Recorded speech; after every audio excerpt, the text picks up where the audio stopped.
ये जो मंगल शनि बैठा है और शनि यहाँ और सूर्य यहाँ बैठा है, इसके पिता का इसके जीवन में कोई खास योगदान रहे, ये मामला ही खराब हो गया। जब ये पैदा हुई उसी वक्त में 2010 तक इसके पूरे पिता के परिवार में उथल पुथल और साथ में अपने जीवन के अंदर भी कोई खास अच्छे हालात नहीं।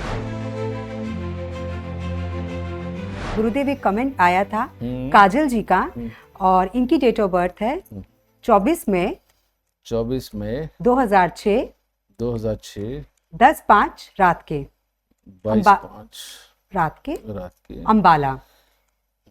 काजल जी लिखती है कि गुरुजी, मैं आपकी लाइफ का बहुत बेसब्री से इंतजार करती हूँ। गुरुजी, मुझे अपनी जॉब के लिए जाना है। कंप्यूटर साइंस फील्ड में स्टडी कर रही हूँ। मेरा लास्ट ईयर है गुरुजी। मेरी जॉब कब लगेगी? ये साल मेरे लिए बहुत इंपॉर्टेंट है। प्लीज गुरुजी, इस दीपावली मेरे जीवन को सफल बना दीजिए। उसने सिर्फ अपने काम के बारे में पूछा, लेकिन कंप्लीट कहानी मैं बता देता हूँ जी। जब ये पैदा हुई तो उस टाइम में ये शनि के समय में पैदा हुई। ये रहा वो शनि का समय, ठीक है। और महादशा उस वक्त में केतु की चल रही थी जी। अब इसके अंदर हुआ क्या, ये जो मंगल शनि बैठा है और शनि यहाँ और सूर्य यहाँ बैठा है, इसके पिता का इसके जीवन में कोई खास योगदान रहे, ये मामला ही खराब हो गया। और ऊपर से माँ को सारे दुख झेलने पड़ते हैं। माँ को जब दुख झेलने पड़ते हैं, अब चंद्रमा अच्छा बैठा है तो शायद इसने पैसे का इतना दुख नहीं देखा, नहीं तो इसके अंदर पैसे के दुख भी बहुत ज्यादा आते हैं, ठीक है।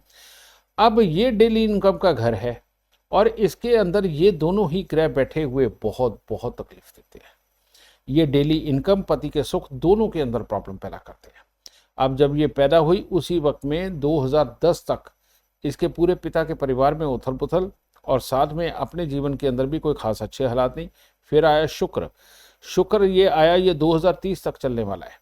तो इसके अंदर अपने स्वास्थ्य को लेकर के और स्वास्थ्य और पैसे को लेकर के ये योग ज्यादा खराब होता है, ठीक है। अब ऐसी अवस्था में जब तक इसको हम नहीं निकालेंगे ये साथ में घर के ग्रह को, तब तक मामले खराब। तो इसके लिए करना क्या है, 7 दिन लगातार लोहे के कटोरे के अंदर शहद भर के 10 डलियां सुरमे की डाल करके तुम्हें मंदिर पे देनी है। और उसके बाद हर शनिवार को लोहे के कटोरे के अंदर शहद भर के 10 डलियां सुरमे की डाल के तुमने मंदिर पे रखनी है। एक चांदी की चूड़ी पे लाल मीना लगवाकर उसे अपनी बाजू के अंदर धारण करो। और जिंदगी में कभी ना तो सोना बेचना है, ना ही गिरवी रखना है, ठीक है। अगर तुम ये उपाय कर देती हो और घर में चांदी, चावल, गंगा जल तुम दबा के भर लेती हो, तो तुम्हारी जिंदगी वैसे ही खुशहाल हो जाएगी। और ये जो मैंने तुम्हें बताया लोहे के कटोरे के अंदर शहद और 10 डलियां सुरमे की, ये कोई थोड़ी देर का उपाय नहीं है बेटा। इसे अगले 5-7 साल तक, जब तक तुम्हारे बच्चे ना हो जाए तब तक करती जाना। वरना बेटा यही एक ग्रह योग ऐसा है जो तुम्हारे पति के सुख, तुम्हारा रुपया पैसा, तुम्हारा स्वास्थ्य, तीनों के लिए घातक है, ठीक है। तो इसको कर दे, जिंदगी बहुत आसान हो जाएगी। और तुम ये सॉफ्टवेयर में है ना? हाँ जी। तो अपने आप तेरा बहुत अच्छा काम चलेगा, सोचने की जरूरत नहीं। खुश दाता।